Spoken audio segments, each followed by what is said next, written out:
Botafogo 4-2 para cima do Fortaleza, um jogo completamente maluco que acabou resultando no rebaixamento do Fortaleza e eu vou comentar sobre essa partida aqui nesse vídeo.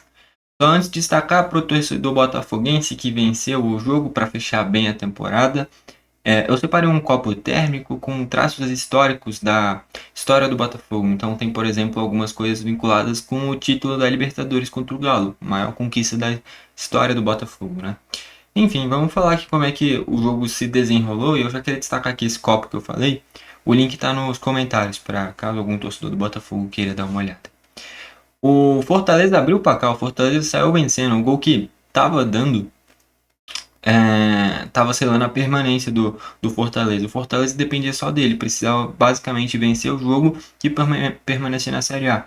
E logo no início do jogo, o Breno Lopes arranja um chutaço de fora da área, um chutaço na gaveta indefensável para o Raul, que naquele momento o Fortaleza vencendo não precisava nem acompanhar o restante dos jogos, permaneceria na Série A. Porém, indo para a reta final do primeiro tempo, vem um cruzamento, uma bola rebatida e sobra para o Montoro com muita liberdade, já dentro da área, dá uma chapada na gaveta, um golaço que acaba culminando nesse empate do Botafogo nesse momento. Um tempinho antes já tinha tido um cabeceio do Arthur no travessão, o Botafogo já estava aumentando o seu volume de jogo. E já nessa reta final do primeiro tempo, o Montoro empata.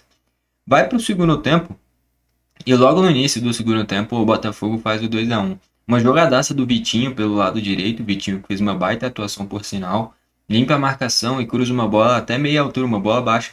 O Arthur Cabral dá um peixinho, antecipa o Gasal e consegue cabecear cruzado para fazer ali o gol do 2-1, gol do Botafogo. O Arthur Cabral revelado pelo Ceará, rival do Fortaleza, né? Então deve ter tido um gostinho a mais para ele, até porque ele já estava há um bom tempo sem marcar também. Não rende tudo que se esperava quando ele foi contratado, vindo do Benfica. Um cara já com uma rodagem bem interessante, né? O cara já jogou na Fiorentina, já jogou no Benfica, já jogou no Basel, já jogou no Palmeiras, no Ceará. E ainda não se encontrou com a camisa do Botafogo, né? A esperança era que ele suprisse muito bem a ausência do Igor Jesus quando ele foi para o Nottingham Forest. Mas nem perto disso até o momento, né? Enfim, mas ali ele faz o 2-1. Um pouquinho depois tem um dos lances mais bizarros que eu já vi, porque era um lance de ataque do Fortaleza, bola aérea, tem uma disputa na área, a bola bate na mão do Marçal, de frente para o lance o Zanovelli, não deu o pênalti, dá o contra-ataque do Botafogo e termina no gol do Barreira, o gol do 3-1 que ali praticamente já matava o jogo. Só que aí o VAR corretamente chama para revisar e aí tem que anular o gol do Botafogo e dar o pênalti pro Fortaleza. E o mais incrível é, o Zanovelli estava bem posicionado, viu de frente pro lance a bola tocar no braço do Marçal. Ele não quis marcar. E aí depois teve que ver a jogada toda se desenrolar, o Botafogo fazer o gol para aí sim o VAR chamar para ele corrigir a decisão dele e dar o pênalti pro Fortaleza. Sendo que ele viu o toque, não tinha como ele não ver, ele estava de frente pro lance. Eu não gosto do Zanovelli, cara. Eu sinceramente não acho um bom árbitro, um cara que não tem um critério muito bem definido. Ele normalmente marca muitas faltinhas, mas aí de repente para de marcar. E aí nesse tipo de lance é coisa de árbitro medroso, cara. Porque na frente dele, toque na mão claríssimo e ele não marcou. E ele tava vendo o lance perfeitamente, ele tava bem posicionado. Era o mérito dele estar bem posicionado. Só que ele não teve coragem de apitar. E aí no contra-ataque o Botafogo fez o gol, gerou toda essa confusão a ponto de ter que anular o gol do Botafogo, dar o pênalti pro Fortaleza, e aí o Adam Barreiro converter e fazer o gol de empate, gol do 2-2. Nesse momento o Fortaleza estaria empatado em pontos com o Inter e empatado em quase todos os critérios. E, e ainda teria bastante chances de escapar do rebaixamento. Só que no jogo do Inter, o Inter foi fazendo um gol atrás do outro. O Bragantino fez uma atuação horrível, chegou a abrir 3-0 o Inter, né, contra o Bragantino. O Inter que é o segundo jogo do Abel Braga, não dá nem para falar que é um time bem treinado. Nem treinado é esse time, foi na pura raça. E o Bragantino conseguiu sucumbir daquela forma. Enfim, mas depois de fazer esse 2-2, o Botafogo faz o seu terceiro gol na base da bola aérea. O Marçal ganha de cabeça, faz ali o terceiro gol do Botafogo. O Marçal, cara, que nessa reta final de Brasileirão vem sendo muito importante para o Botafogo. Foi muito importante, né? Já que agora o Brasileirão acabou. Pela parte ofensiva, mais até do que defensivamente. Defensivamente ele cometeu erros. Por exemplo, contra o Cruzeiro eu achei que defensivamente ele não foi bem. Hoje ele cometeu o pênalti. Mas aí ofensivamente ele compensa, ele tá fazendo muito gol, cara. Fez gol no Grêmio, participou de jogadas ofensivas no jogo contra o Cruzeiro. Sofreu o pênalti, é ele que faz o gol. Hoje é ele que faz o gol de novo. Cara, o Marçal tem que virar centroavante do Botafogo todo jogo que tá fazendo gol. E aí ele antecipa o Lucas Sacha e faz o gol do 3-2, o gol que ele rebaixaria o Fortaleza, né? E o Lucas Sacha, eu já quero destacar, é um cara que é um grande líder desse time do Fortaleza.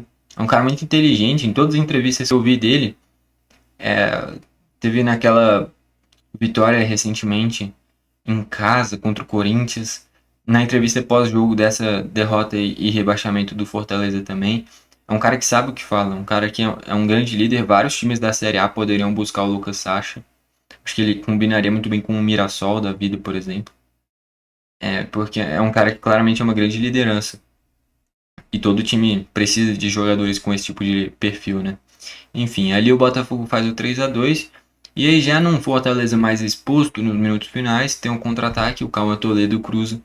E aí o Matheus Pontes sozinho na pequena área faz o quarto gol. Gol que define o rebaixamento do Fortaleza. Eu já sabia que essa derrota rebaixaria o Fortaleza, mas eu fiquei curioso, porque eu fui ver a tabela e o Botafogo fechou na sexta colocação.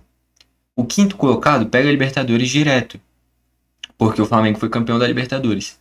Só que eu tava vendo, se o Cruzeiro ganhar, o Cruzeiro ou o Fluminense, né? Porque o Fluminense agora já tem vaga direta em Libertadores porque fechou em quinto. Se o Fluminense ou o Cruzeiro ganhar a Copa do Brasil, eu acho que abre mais uma vaga direta, cara, que aí seria o sexto colocado, né? Porque são equipes que já estão garantidas na vaga direta da Libertadores e ganhando Copa do Brasil, na teoria teria que abrir mais uma vaga. Cara, eu não sei, porque eu não me lembro de ter visto isso nunca. Mas eu acho que pode abrir mais uma vaga direta. E aí abrir mais uma vaga seria do Botafogo. Quem souber melhor aí pode me confirmar, mas eu acho que é isso. Cruzeiro ou Fluminense ganhando a Copa do Brasil, equipes já garantidas na fase de grupos, levaria mais uma vaga direta. Eu acredito que seja isso, né? Enfim, vamos ver como é que vai se desenrolar agora a Copa do Brasil.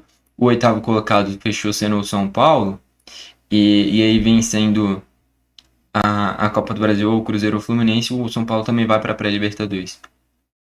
Incrível, né? Muitas vagas, metade do campeonato vai para Libertadores praticamente, né? Enfim, mas o Botafogo fecha bem. Um jogo difícil, naturalmente, era o jogo da vida do Fortaleza, mas que terminou com uma vitória do Botafogo. Confesso que eu fiquei triste. Eu não queria ver o Fortaleza rebaixado, fez uma arrancada interessante. É um time que eu gosto. Eu já imaginava o Ceará rebaixado, porque pegar Cruzeiro, Flamengo e Palmeiras nas últimas rodadas é desumano. O Ceará pegou as três equipes mais difíceis do campeonato, uma atrás da outra, justo no momento mais decisivo. Então eu já esperava o Ceará rebaixado já fazer algumas rodadas. Me surpreendeu, inclusive, ver o Ceará sair vencendo contra o Palmeiras. Por mais que seja o time reserva do Palmeiras, é um time muito forte. E ainda mais não tendo ganhado nada, os caras iam querer fechar de alguma forma minimamente honrosa a temporada, né? Enfim, então o Ceará rebaixado, o Vitória escapou porque venceu do São Paulo, o Inter venceu porque escapou do Bragantino e o Fortaleza não fez a sua parte. Se vencesse, teria escapado, mas perdeu com isso. Fortaleza rebaixado. Bom, foi esse o vídeo, valeu e falou!